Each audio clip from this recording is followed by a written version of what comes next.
Voilà, bonjour tout le monde, je me réjouis de nouveau d'être parmi vous pour la manne fraîche. Aujourd'hui, j'ai à cœur de partager avec vous sur une expérience que j'ai vécue et qui va vraiment vous aider aussi.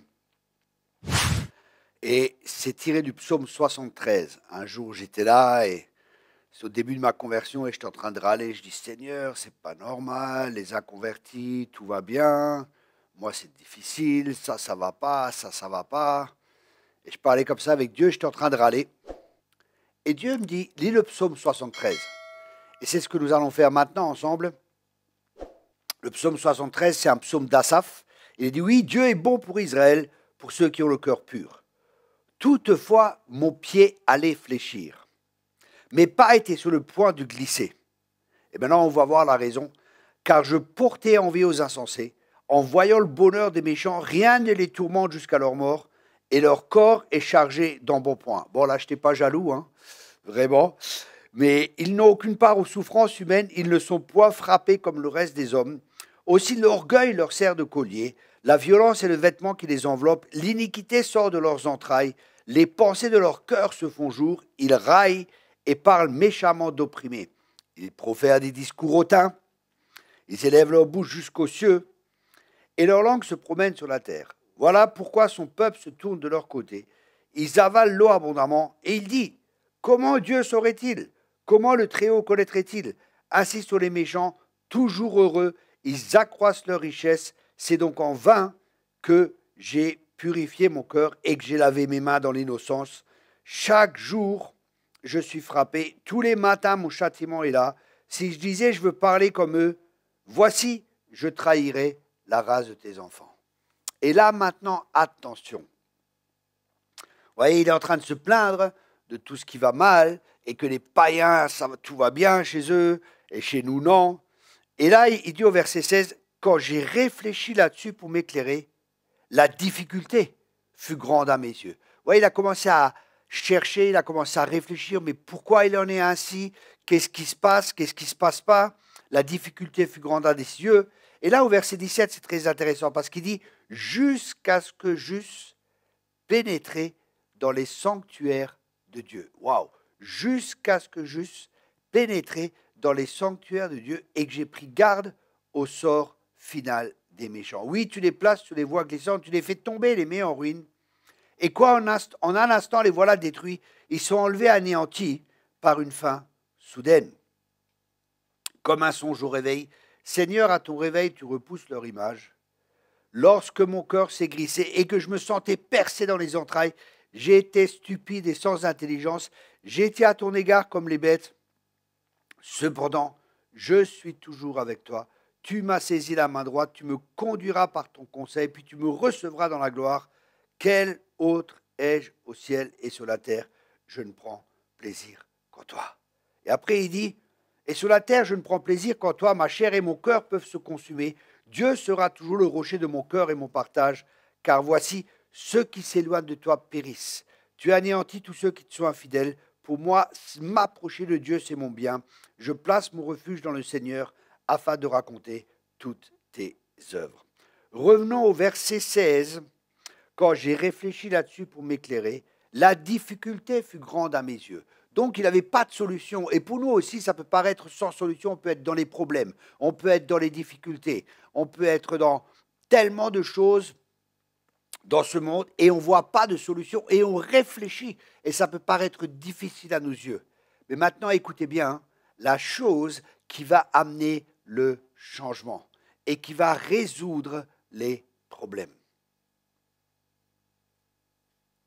Jusqu'à ce que j'eusse pénétré dans les sanctuaires de Dieu et que j'eusse pris garde au sort final des méchants. C'est intéressant parce qu'il dit qu'il est rentré dans le sanctuaire de Dieu. En fin de compte, il est rentré dans la présence de Dieu. Et en rentrant dans sa présence de Dieu, en commençant à demander au Seigneur et à avoir cette communion avec Dieu, il y a quelque chose qui change. Et qu'est-ce qui change? La situation de Asaph n'a pas changé. La situation des méchants n'a pas changé. Mais qu'est-ce qui a changé? C'est la perspective qui a changé. Chaque problème que nous avons est un problème de perspective. Et pour nous, il est important d'avoir la pensée de l'éternité.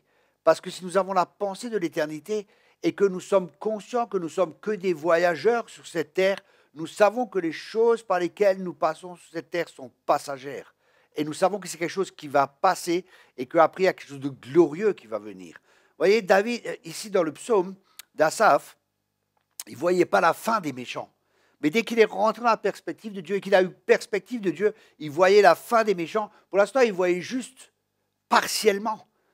Mais après, il a vu la fin de ces personnes. Et il a vu comment c'était avec lui. Et là, il dit, waouh, quand je me rapproche de toi, quand je suis avec toi, ta droite me soutient. Ça veut dire que la puissance de Dieu nous soutient. La droite, c'est toujours l'expression de la puissance de Dieu. Et la puissance de Dieu nous soutient. Je ne sais pas par quel problème tu passes. Je ne sais pas par quelle difficulté tu passes. Mais je sais une chose, c'est que la droite de Dieu te soutient. Et peut-être tu ne le vois pas parce que tu es plus fixé par tes problèmes. Tu es plus fixé par tes difficultés.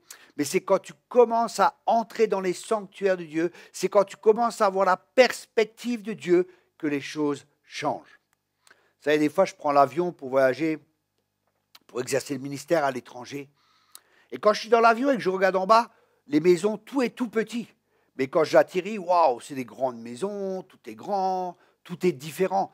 Est-ce qu'il y a quelque chose qui a changé? La seule chose qui a changé, c'est ma perspective. C'est qu'avant, j'étais dans les hauteurs. Et Dieu nous demande d'être dans les hauteurs. Il nous demande de voir avec la perspective céleste en étant assis avec lui dans les lieux céleste. Et c'est là que nous sommes. Et quand on regarde à partir de cette perspective, les problèmes, les difficultés sont beaucoup plus grands parce qu'on est plus conscient de la grandeur de Dieu, on est plus conscient de la puissance de Dieu, on est plus conscient des capacités de Dieu que des problèmes qui nous entourent et qui sont autour de nous. Voilà donc, pour résumer simplement, tout problème que nous avons en fin de compte est un problème de perspective. Changeons notre perspective. Voyons avec la perspective céleste. Et justement, pour vous encourager, nous avons écrit et nous faisons actuellement une promotion. Nous avons 5 livres de 31 méditations, ça veut dire 5 mois de méditation pour seulement 30 €. Je répète, pour seulement 30 €, vous avez 5 livres qui sont vraiment, vraiment excellents. Une fois sur l'identité. L'identité, c'est tellement important. Qui suis-je en Christ? Quelle est ma nouvelle identité? Ensuite, 31 méditations sur les pensées victorieuses. Et encore une fois, parce que les pensées, c'est vraiment le lieu du combat. Comme vous avez vu, c'est là que notre perspective est formée. Nous avons 2e livre sur les pensées victorieuses où on parle des forteresses, des raisonnements, des hauteurs et toutes ces choses. C'est le 2e livre. Ensuite, une chose très importante, écoutez le cœur du Père. Là aussi, vous avez 31 méditations. C'est un mois où vous vous concentrez sur le cœur du Père pour apprendre à le découvrir plus en profondeur. C'est aussi un point qui est très important. Et enfin, pour les jeunes et pour les parents qui les aiment, c'est des principes bibliques qui vont vous aider à être plus que vainqueurs. Et tous ces livres pour seulement 30 €, profitez-en. Merci aussi de partager cette vidéo. Soyez tous abondamment bénis. On se voit la semaine prochaine pour une nouvelle vidéo, la manne fraîche. J'espère que ça vous bénit. N'oubliez de le partager autour de vous afin de bénir le plus grand nombre. Soyez tous abondamment bénis. On se voit la semaine prochaine. Bonne semaine à vous. Au revoir.